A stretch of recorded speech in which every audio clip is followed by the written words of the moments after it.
बिस्मिल्लाहिर्रहमानिर्रहीम। आज के इस लेक्चर के अंदर हमने एक्सरसाइज को स्टार्ट किया है और हम advance engineering mathematics by Erwin Kreyszig की बुक को फॉलो करेंगे और इसके 10th चैप्टर को 10th एडिशन को हम फॉलो करेंगे। और इस वक्त जो अभी हमने एक्सरसाइज स्टार्ट करनी है वो प्रॉब्लम सेट 10.1 को हमने स्टार्ट करना है, जो कि लाइन इंटीग्रल से क्या है रिलेटेड है। तो आज की एक्सरसाइज के अंदर हमने लाइन इंटीग्रल को ही डिफरेंट सिचुएशंस में क्या करना है, डिफरेंट कर्व्स और डिफरेंट वेक्टर फंक्शंस और डिफरेंट पॉइंट्स को लेके हमने क्या करना है, लाइन इंटीग्रल को कैलकुलेट करना है। तो हमारे पास प्रॉब्लम नंबर 2 है। तो प्रॉब्लम नंबर 2 में हमारे पास क्या है, एक फंक्शन गिवन है, एक वेक्टर फंक्शन गिवन है और ये वेक्टर फंक्शन की नोटेशन इस तरह से दी हुई है कि इसका मतलब है ये एक्स कंपोनेंट है और ये क्या है, वाई कंपोनेंट है।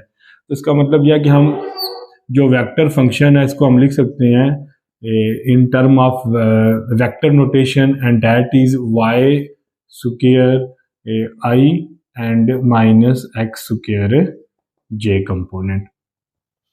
तो हमें एक वेक्टर गिवन है और ये वेक्टर किसी कर्व के अलोंग है और वो कर्व हमारे पास क्या है, वो y is equal to 4x square है और हमें पता है कि y is equal to 4x square क्या होता है, एक पैराबोलिक फंक्शन होता है। तो यहाँ पे हम इस अपनी प्रॉब्लम की ज्योमेट्री को भी ड्रा कर लेते हैं। अगर मैं अपने प्रॉब्लम की ज्योमेट्री को ड्रा करूं तो हमारे पास ये क्या बन जाएगा, एक ये हमने क्या बना लिया, एक पैराबोला ड्रा कर लिया और इस पैराबोला के ऊपर पॉइंट्स भी हमें गिवन है। एक 0 0 पॉइंट है तो फिर 0 0 पॉइंट आपका ये ऑरिजिन हो जाएगा 0 0 और एक पॉइंट 1 4 है। इसका मतलब है कि x के अलोंग 1 यूनिट चले जाएं, y के अलोंग 4 यूनिट चले जाएं, तो ये आपके पास पॉइंट बन गया 1 2 4। तो बेसिकली अगर मैं अपनी ज्योमेट्री को मजीद रिड्यूस कर लूं तो पैराबोला में हमें सिर्फ ये वाला जो पाथ है ना, ये वाला जो पाथ है, ये जो 0 0 से स्टार हो रहा है और 1 4 के ऊपर खत्म हो रहा है, इस पाथ के अलोंग हमने क्या करना है, लाइन इंटीग्रल को कैलकुलेट करना है। या इसको हम ऐसे कह सकते हैं कि हमने इस पाथ के अलोंग क्या करना है, वर्क डन को क्या करना है, फाइंड करना है। बिकॉज इन तमाम क्वेश्चंस के अंदर हमने वर्क डन को ही कैलकुलेट करना है by using the line integral. तो चलें हम अपने नेक्स्ट स्टेप की तरफ चलते हैं। तो हमें एक पोजीशन वेक्टर चाहिए होता है आर और वो हमारे पास क्या होगा इस केस में, क्योंकि ये 2D के अंदर कर्व डिफाइन हुआ हुआ है, ये दो कंपोनेंट है जो हमारे पास वेक्टर फंक्शन है। तो आर को हम क्या ले लेंगे, एक्स आई प्लस वाई जे। इस तरह हमारे पास डी आर क्या आ जाएगा, D X I plus D Y जे। तो लाइन इंटीग्रल की हमारे पास क्या डेफिनेशन होती है, ये हमारे पास इंटीग्रल आ गया, ये हमारे पास आ गया एफ डॉट डी आर। तो यहाँ से हम अपने एफ डॉट डी आर को कैलकुलेट करेंगे। तो एफ हमारे पास क्या है, वाई स्क्वायर आई माइनस एक्स स्क्वायर जे। यहाँ पे डॉट आ गया और यहाँ में हमारे पास क्या आ गया, D R in term of vector components and that is D X I plus D Y J. अब डॉट प्रोडक्ट आप इसका ले लें तो ये हमारे पास क्या बन जाएगा, Y square D X minus x square D Y जी। अब हमने इसकी इंटीग्रेशन करनी है और हमें मालूम है इस बात का कि हमने अपने फंक्शन को एक वेरिएबल में लेके आना, या वाई वेरिएबल में ले आए अपने फंक्शन को और उसके डिफरेंशियल को, या आप एक्स वेरिएबल में ले आए। तो ये हम कहाँ से लेके आएंगे, ये हमें एक फंक्शन गिवन है y is equal to 4x square. तो y इज इक्वल टू अगर 4x स्क्वायर हमें गिवन है तो इसका मतलब ये है कि y और x के दरमियान रिलेशन गिवन है। इसका मतलब है कि y को इन टर्म ऑफ x लिख सकते हैं या x को इन टर्म ऑफ y लिख सकते हैं। इट्स मीन कि इस होल को या हम x वेरिएबल में कन्वर्ट कर सकते हैं या इसको y वेरिएबल में कन्वर्ट कर सकते हैं। तो देखें क्या होगा, y 4x स्क्वायर आ गया तो dy हमारे पास क्या आ गया, 8x dx। तो इस सारे को मैं x में कन्वर्ट करने लगा हूं तो ये हमारे पास क्या आ जाएगा, y स्क्वायर की जगह हमारे पास क्या आ गया, 4x स्क्वायर का स्क्वायर बन गया ये, dx को मैं ऐसे ही रहने दूंगा, माइनस एक्स स्क्वायर ऐसे ही रहेगा और dy की जगह हमारे पास क्या आ गया, 8x और फिर dx। तो यहाँ पे आप देखें ये सारा जो हमारे पास फंक्शन है या इंटीग्रेंट है जो जिसको हमने इंटीग्रेट करना है, ये सारा क्या आ गया हमारे पास इन टर्म ऑफ एक्स आ गया। तो ये हमारे लिए बड़ी आसानी होगी। अब हम क्या करेंगे, इसको हम 4 टू द स्क्वायर, तो ये 16 आ गया एंड x पावर 4 dx को मैंने कॉमन ले लिया, यहाँ पे आ गया 8 और ये आ गया x का क्यूब और यहाँ पे क्या आ गया dx आ गया। तो ये देखिए कि बड़ी आसानी के साथ हमने क्या किया, इसको x वेरिएबल के अंदर कन्वर्ट कर लिया। अब हमारे पास अगला जो स्टेप है वो ये है कि हमने लिमिट्स ऑफ इंटीग्रेशन लेनी है। तो देखें हमारा सारा जो इंटीग्रेंट है वो इन टर्म ऑफ x है, तो या फिर हमने जो इंटीग्रेशन करनी है वो विद रिस्पेक्ट टू x करनी है, तो limit of integration should be in term of x। तो यहाँ पे x देखें, x कहाँ से लेके कहाँ तक चेंज हो रहा है, x यहाँ से 0 से लेके 1 तक चेंज हो रहा है, 0 to 1। तो इसका मतलब यह है कि जो लिमिट ऑफ इंटीग्रेशन हो जाएंगी वो क्या हो जाएंगी, 0 to 1 हो जाएंगी। अब आप इसको इंटीग्रेट कर लें सिंपल, तो ये क्या आ जाएगा 16x5 over 5 माइनस ये आ जाएगा 8x4 over 4 and limit of integration is 0 to 1। अब आप इसमें लिमिट्स पुट कर लें तो ये हमारे पास बन जाएगा 16 over 5 माइनस 4 1 4 2 दा, तो ये आपके पास 2 आ जाएगा। ठीक हो गया जी। अब आप इसको सॉल्व कर लें तो ये मेरे पास बन जाएगा 16 माइनस 10, तो 6 over 5 क्या आ जाएगा हमारे पास आंसर आ जाएगा। अब इसी तरह हम इसके थर्ड क्वेश्चन को करते हैं और देखते हैं कि उसमें लाइन इंटीग्रल को हम कैसे कैलकुलेट करेंगे। हाँ जी, तो जो क्वेश्चन नंबर 3 है हमारे पास वो ये है, वो कह रहा है कि जो प्रॉब्लम 2 के अंदर हमने फंक्शन लिया था, फंक्शन भी वही लेना है और पॉइंट्स भी वही हैं, लेकिन यहाँ पे उसने चेंजिंग ये किया है कि प्रॉब्लम 2 के अंदर जहाँ पे पैराबोलिक पाथ था, अब उसने कहा है कि ये स्ट्रेट लाइन है, और जबकि स्ट्रेट लाइन की जो स्टार्टिंग पॉइंट है और जो एंडिंग पॉइंट है वो क्या है हमें मालूम है। तो बाकी सारा क्वेश्चन आपका ये उसी तरह रहेगा, एफ उसी तरह है, डी आर भी उसी तरह है। सिर्फ यहाँ पे क्या चेंज हुआ है, जो पाथ है जिसके अलॉन्ग हमने लाइन इंटीग्रल को या वर्क डन को कैलकुलेट करना है वो हमारे पास क्या हो गया, अब डिफरेंट हो गया, अब एक स्ट्रेट लाइन आ गई है। तो सबसे पहले हम यहाँ पे अपनी प्रॉब्लम की ज्योमेट्री को ड्रा करते हैं। तो देखिए हमारे पास ये एक लाइन है, इस लाइन का ये वाला जो पॉइंट है इसको क्या दिया गया है 0 0, और इस पॉइंट को आप क्या कह दें, इसको आप 1 कह दें, x1 है और ये y4 है, तो ये आपका जो पॉइंट बन जाएगा ये क्या बन जाएगा 1 and 4। अब देखिए ये एक स्ट्रेट लाइन आ गई हमारे पास जो 0 0 पॉइंट में से क्या कर रही है, पास कर रही है। तो अब हमें इक्वेशन ऑफ स्ट्रेट लाइन पता है। देखिए हमने अपने इस इंटीग्रेंट को या x वेरिएबल में लिखना है या y वेरिएबल में लिखना है। प्रॉब्लम 2 के अंदर उसने खुद ही फंक्शन दे दिया y is equal to 4x², लेकिन अब उसने फंक्शन नहीं दिया, उसने क्या स्ट्रेट लाइन है जो 0 0 और 1 4 में से पास कर रही है। तो इसका मतलब यह है कि हमने फंक्शन को खुद बनाना है by using the calculus, by using the equation of straight line. So what is the equation of straight line? तो हमारे पास इक्वेशन ऑफ स्ट्रेट लाइन क्या होती है, वो होती है y is equal to mx plus c। इसे हम कहते हैं स्लोप इंटरसेप्ट फॉर्म।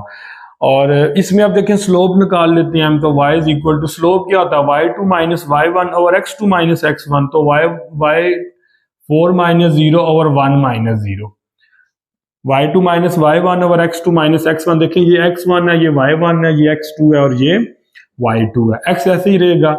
अब c का यहाँ पे क्या मतलब है, c को हम कहते हैं यहाँ पे y इंटरसेप्ट, ठीक है ना, जहां पे जो लाइन है वो y एक्सिस को कट कर रही है उसको हम क्या बोलेंगे, c बोलेंगे। तो यहाँ पे देखें जो लाइन है, जो स्ट्रेट लाइन है, ये y एक्सिस को कहाँ पे कट कर रही है, 0 के ऊपर कट कर रही है। तो इसका मतलब आपका y इंटरसेप्ट क्या हो जाएगा, 0 हो जाएगा। मतलब जो जहां पे स्ट्रेट लाइन y एक्सिस को कट करती है ना उसको बोलते हैं y इंटरसेप्ट, और अगर जहां पे लाइन x एक्सिस को कट करती है उसे हम क्या बोलते हैं, x इंटरसेप्ट। लेकिन यहाँ पे जो c होगा ये क्या होगा, y इंटरसेप्ट होगा। तो यहाँ से अगर आप इसको निकाल लें तो आपके पास y क्या आ जाएगा, 4x आ जाएगा। तो देखें कि आपके पास जो पहला जो पाथ था वो था y is equal to 4x², लेकिन अब इस प्रॉब्लम में क्या आ गया, y is equal to 4x आ गया। तो अब हम क्या करेंगे, अब हम इस सारे को इन टर्म ऑफ x लिख लेंगे, तो यहां से dy हमारे पास क्या आ जाएगा, 4dx। तो आप इसको चेंज कर सकते हैं, ये हमारे पास क्या आ गया, y² है तो ये आ जाएगा 4x² dx माइनस x² ऐसे ही रहेगा, और dy की जगह क्या आ जाएगा, 4dx। तो अब इसको सॉल्व करना है हमने, 16x माइनस 16x², ये आ जाएगा 4 का स्क्वायर, 16x² dx मैंने कॉमन ले लिया, और ये हमारे पास क्या बन जाएगा, 4x², और ये आ गया हमारे पास dx। Limit of integration same रहेंगी 0 से लेके 1 तक, और वो यहाँ पे क्या आ गई, 0 to 1। अब आप इसको सॉल्व कर लें तो ये हमारे पास क्या बन जाएगा, ये हमारे पास बन जाएगा, this is equal to integral 0 to 1 16 minus 4, तो ये आ जाएगा 12x² dx। अब इसको सॉल्व कर लें तो ये आ जाएगा 12x³ 3 1 3 4 0 to 1, और तो ये आपके पास जो आंसर आ जाएगा वो क्या आ जाएगा, 4 आ जाएगा। तो इसमें अब जो नेक्स्ट इसी क्वेश्चन का जो पार्ट है, उसने कहा प्रॉब्लम 2 और प्रॉब्लम 3 को आपस में कंपेयर भी करें। तो इससे हमें ये बात पता चलती है कि जो प्रॉब्लम 2 में जो आंसर आया था उसमें जो वर्क डन हुआ था अलोंग पैराबोला वो लेस देन हुआ था work done along straight line. तो पैराबोलिक पाथ के अंदर वर्क डन कम हो रहा है और जो उसकी वैल्यू है वो कम आ रही है, और जो स्ट्रेट लाइन में जो वर्क डन की वैल्यू है वो ज्यादा आ रही है। तो आप इसका कंपैरिजन भी लिख सकते हैं। तो इसी तरह अभी हम क्वेश्चन नंबर 4 को करते हैं और उसमें देखते हैं कि हम लाइन इंटीग्रल को कैसे कैलकुलेट करेंगे। जी, प्रॉब्लम नंबर 4 भी बिल्कुल प्रॉब्लम नंबर 3 की तरह है, और इसमें क्या गिवन है कि हमें एक वेक्टर फंक्शन गिवन है, उसको हमने लिख लिया एक्स वाई आई प्लस x² y² j, और हमें एक कर्व गिवन है, और जो कर्व है वो स्ट्रेट लाइन है 2 0 से लेके 0 2 तक। तो f डॉट डी आर को हमने सबसे पहले कैलकुलेट कर लेते हैं, ये एज यूजुअल है कि उसी तरह इसके कंपोनेंट को ये dx और इसके साथ मल्टीप्लाई कर लिया, तो हम यहाँ तक पहुंच गए। अब हमने क्या करना है, इस सारे इंटीग्रेंट को इन टर्म ऑफ x में लेके आना है, और हमें इंफॉर्मेशन ये गिवन है कि ये जो कर्व है ये स्ट्रेट लाइन है 2 0 से लेके 0 2 तक। तो सबसे पहले हम यहाँ पे ज्योमेट्री ऑफ द प्रॉब्लम को क्या करते हैं, ड्रा करने की कोशिश करते हैं। तो 2 0 का मतलब ये है कि x 2 यूनिट है और y 0 यूनिट है। तो इसका मतलब यह है कि ये पॉइंट आ जाएगा, इस पॉइंट को हम क्या बोल देंगे, 2 and 0। अब दूसरा पॉइंट क्या है, 0 2। तो 0 2 का मतलब ये है कि x 0 और y 2 है, तो इसका मतलब यह है कि ये आ जाएगा आपके पास पॉइंट, और ये आ जाएगा 0 2। अब इन दोनों पॉइंट में से आप एक लाइन को गुजारें तो ऑफ कोर्स वो ये एक लाइन बनेगी हमारे पास जो इन दोनों पॉइंट में से क्या कर रही है, गुजर रही है। और इसमें आप ये देख सकते हैं कि ये डिक्लाइन कर रही है, तो इट्स मीन के यहाँ पे हमारे पास जो स्लोप आएगी वो नेगेटिव आएगी, और मे पॉसिबल कि हमारे पास यहाँ पे जो वर्क डन आए, जो लाइन इंटीग्रल आए, वो नेगेटिव के अंदर आए या वो डिक्रीजिंग में आए। तो चेक करते हैं कि इसमें हमारे पास क्या होगा। तो हम यहाँ पे क्या करने लगे हैं, इसको फंक्शन बनाने लगे हैं। तो वो फंक्शन बनाने का फॉर्मूला यही है, y is equal to mx plus C. अब m इज स्लोप, तो स्लोप क्या होगा, y2 माइनस y1 और x2 माइनस x1। इसको आप x1 कह दें, जो पहला पॉइंट है, इसको y1 कह दें, इसको x2 कह दें, इसको y2 कह दें। अच्छा, यहाँ पे एक और इम्पोर्टेंट बात है कि इसमें आपकी अपनी चॉइस है, आप इसे x1 y1 कह दें, इसे x2 y2 कह दें, स्लोप के ऊपर फर्क नहीं पड़ेगा। अगर आप इसे x1 y1 कहेंगे और इसे x2 y2 कहेंगे, या इसे x2 y2 कहेंगे, इसे x1 y1 कहेंगे, स्लोप आपके पास सेम ही रहेगी। तो इसमें ये चॉइस ऑफ पॉइंट का आपके पास फ्रीडम है कि आप जो मर्जी x1 y1 इसमें से आप ले लें। तो क्योंकि वो पहला पॉइंट था तो इसलिए x1 y1 ले लिया, और वो दूसरा था तो इसलिए उसे x2 y2 कह दिया।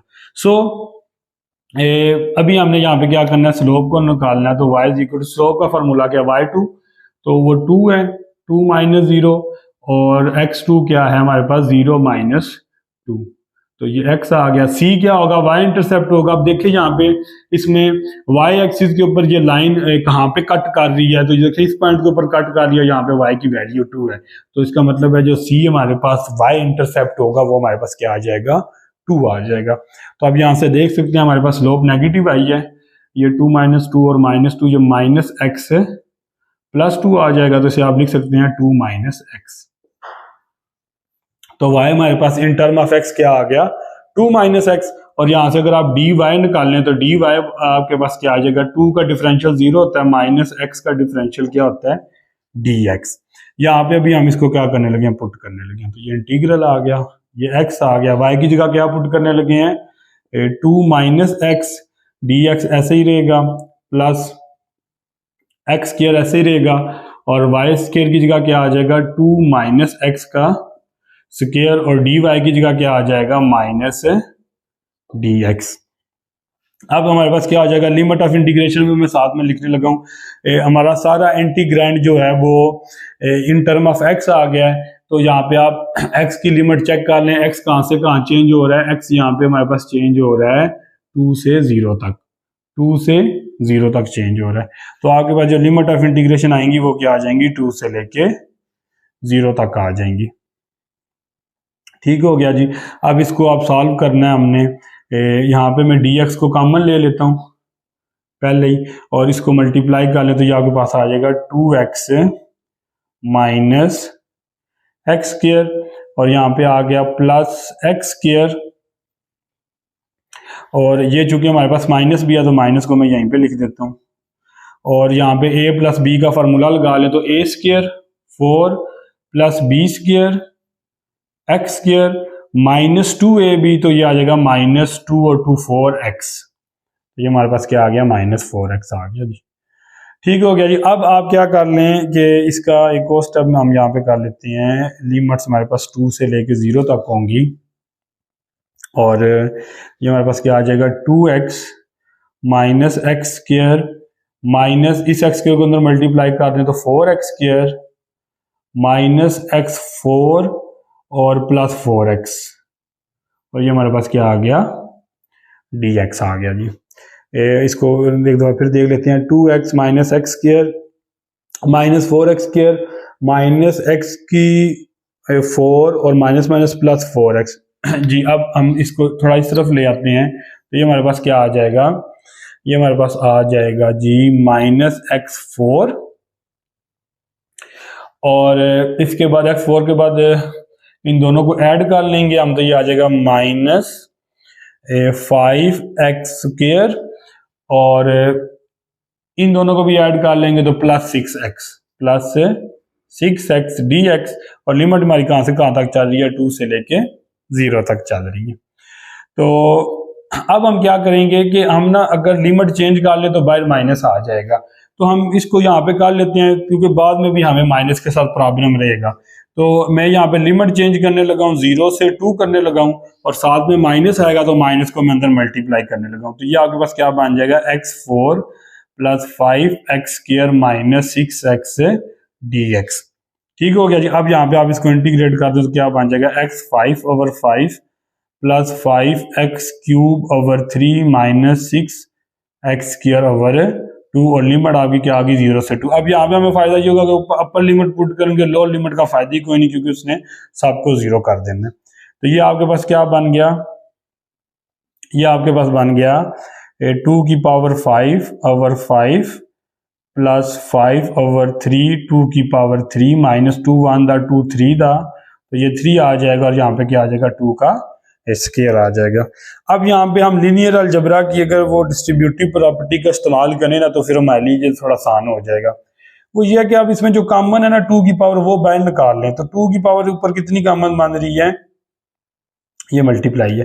तो यहाँ पे देखा जाए तो 2 की पावर 2 को हम कॉमन ले सकते हैं, तो पीछे 2 की पावर 3 बची, तो ये आ गया 8/5 + 5/3, 2 की पावर 2 बाहर की तो 2 पीछे रह गया, तो 5 2 का कितना आ गया, 10 आ गया, तो ये आ गया 10/3, यहाँ पे माइनस आ गया, और यहाँ पे क्या आ गया, हमारे पास 3 आ गया।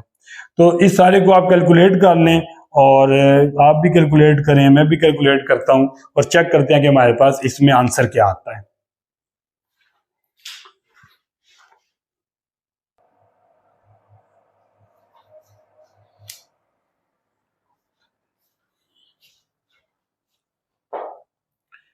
जी, तो अभी हम क्वेश्चन नंबर 5 को करेंगे और क्वेश्चन नंबर 5 के अंदर वो कह रहा है कि जो वेक्टर फंक्शन आपने लेना है एफ फंक्शन, वो प्रॉब्लम 4 वाला ही लेना है और पॉइंट भी 4 वाले हैं, लेकिन जहाँ पे उसने कर्व को चेंज किया उसने क्या कि क्वार्टर जो है वो सर्कल है। अब क्वार्टर सर्कल का मतलब ये होता है कि हम सर्कल को 4 पार्ट्स में डिवाइड करें ना, तो जो एक पार्ट होगा ना वो उसका क्वार्टर होगा। इट्स मीन कि जो पहले क्वाड्रेंट के अंदर जो सर्कल का पोर्शन आ रहा है ना उसको हम क्या बोलेंगे, क्वार्टर सर्कल। और हमने सिर्फ पहले जो क्वाड्रेंट के अंदर जो कर्व है ना सर्कल का, सिर्फ उसी को कंसीडर करना है। तो पहले हम इसकी ज्योमेट्री को ड्रा कर लेते हैं। अब देखिए ज्योमेट्री कैसे ड्रा होगी कि आप सबसे पहले क्या लगा लें, ये सेंटर लगा लें 0 0, क्योंकि उसने गिवन दिया हुआ कि जो सेंटर का जो सर्कल का जो सेंटर है वो 0 0 है। अब आप पॉइंट लगा लें 2 0, तो 2 0 फिर ये पॉइंट आपका हो जाएगा 2 एंड 0, और जो y के अलांग पॉइंट है वो है 0 2, तो वो आपका ये पॉइंट हो जाएगा 0 2। अब बेसिकली आपका सर्कल क्या होगा, इन पॉइंट में से गुजरेगा, ऐसे हो, और इसी तरह ये पूरा सर्कल बनेगा।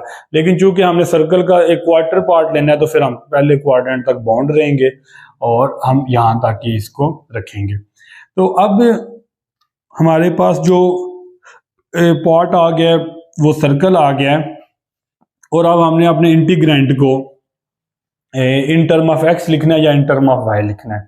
लेकिन अगर हम इसे इन टर्म ऑफ एक्स लिखें या इन टर्म ऑफ वाई लिखें तो वो हम कैसे लिख सकते हैं, वो हमारे पास इक्वेशन ऑफ सर्कल है x square plus y square is equal to radius का स्क्वायर, आर स्क्वायर कर लें या ए स्क्वायर कर लें।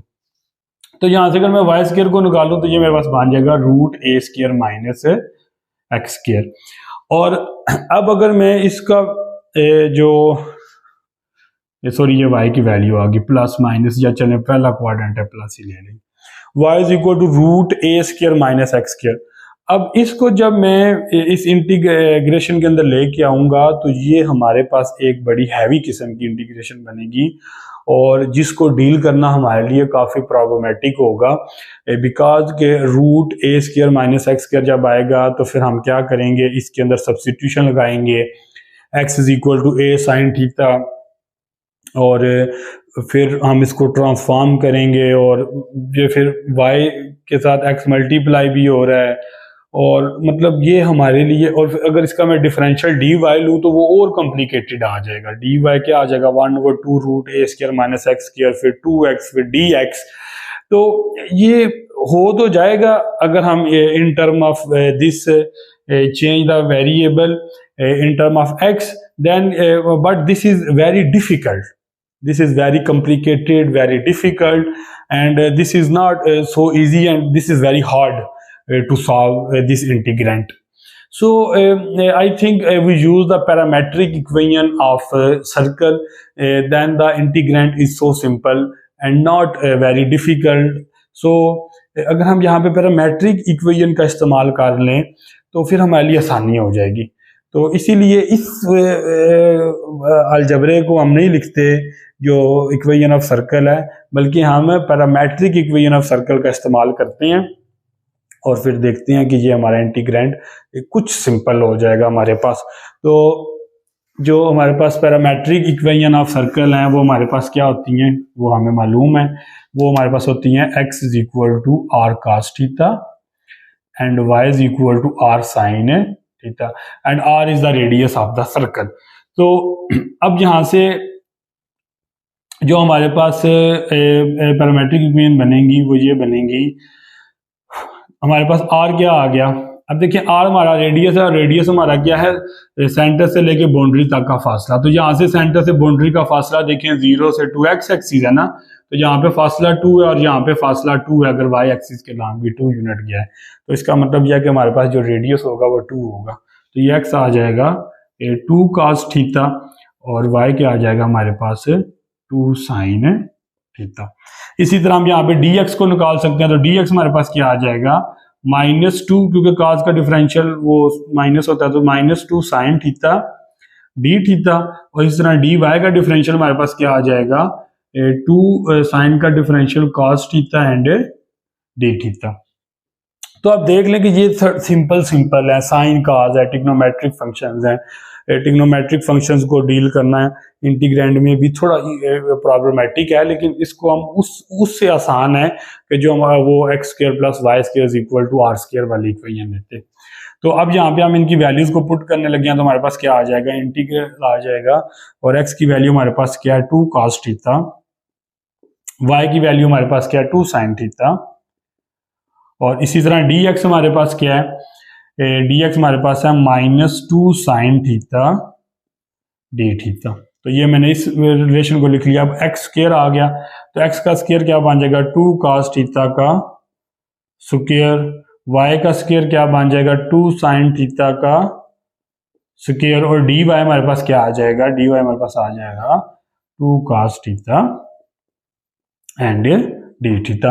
अब इस सारे को हम थोड़ा सिंप्लीफाई करेंगे। देखिए अब डी थीटा आ गया ना हमारे पास, तो डी थीटा को तो हम ले लेंगे कॉमन।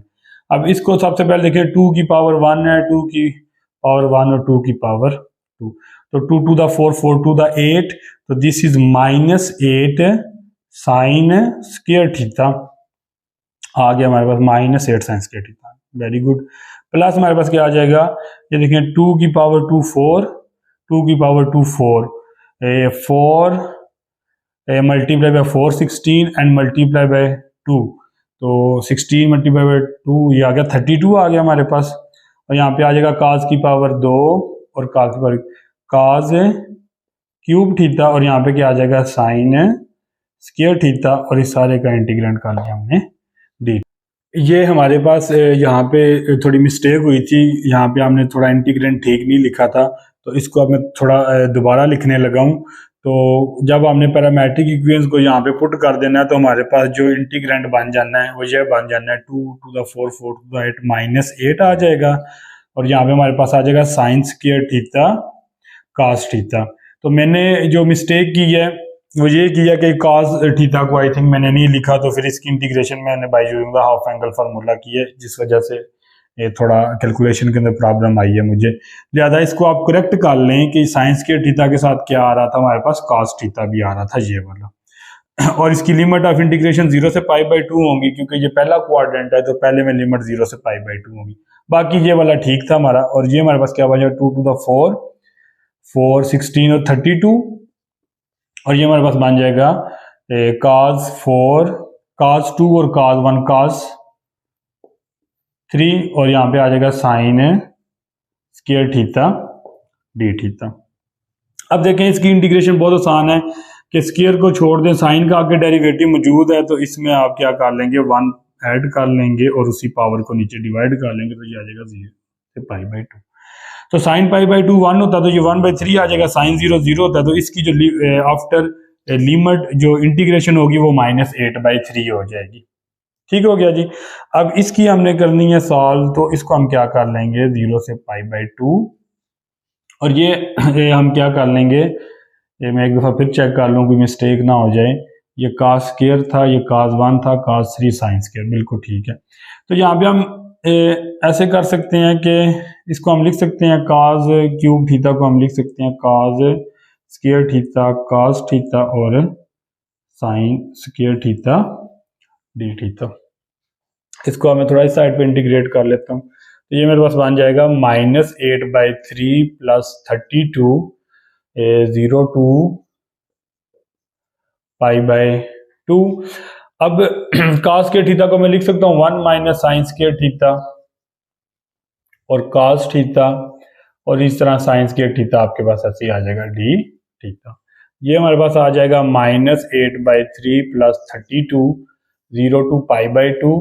अब देखें इसको अंदर मल्टीप्लाई कर लें, तो मैं इसको ऐसे लिख सकता हूँ sign square theta cos theta, और ये हमारे पास आ जाएगा माइनस में साइन 4 थीटा cos थीटा और फिर डी थीटा। तो ये हमारे पास आ गया -8/3 + 32। अब देखें ये वाली सेम यही इंटीग्रेशन नहीं बन गई, तो देख लें ये हमारे पास इंटीग्रेशन क्या आई थी 1/3 आई थी। तो आप देख लें साइन का आगे डेरिवेटिव मौजूद है, साइन क्यूब/3 आ जाएगा 0 से π/2, या -8 छोड़ दें 1/3। तो इसकी जो इंटीग्रेशन बन रही है हमारे पास वो बन रही है 1/3, मैं डायरेक्ट लिख लिया। अब इसकी इंटीग्रेशन देखें, ये साइन को पावर को छोड़े, साइन का आगे डेरिवेटिव मौजूद है, तो साइन 5 थीटा और 5 आ जाएगा, तो इसका मतलब यह है कि इसकी जो आप इंटीग्रेशन जब करेंगे तो आपके पास क्या आ जाएगा, 1/5 आ जाएगा। इसको आप खुद ही कर लें, मैंने इसको डायरेक्ट कर दिया। तो ये आ जाएगा -8/3 प्लस 32। अब आप देखें इसका आप ले लें एलसीएम, तो 5 - 3 आ जाएगा यहाँ पे, तो ये आएगा -8/3 प्लस 32 मल्टीप्लाई बाई 2/15, तो ये आ गया -8/3 प्लस 64/15। अब आप इसका एलसीएम ले लें, 15 एलसीएम आ गया, तो ये आ गया -40 प्लस 64 प्लस 64, तो ये आ जाएगा 24/15। तो ये आ जाएगा 3/8 दा। तो इसका जो हमारे पास आंसर बनेगा वो क्या बनेगा, 8/5 बनेगा। तो ये जो हमने इंटीग्रेशन की है, ये हमने की है by using the trigonometric formulas. तो हमारे पास एक बड़ा, हमने क्वेश्चन नंबर 5 को ये कंप्लीट कर लिया। तो टोटल हमारे पास हाफ क्वेश्चन हो गए हैं, अभी 5 या 6 क्वेश्चन हमारे पास रहते हैं। तो नेक्स्ट वीडियो के अंदर हम क्या करेंगे, बाकी क्वेश्चंस को सॉल्व करते हैं।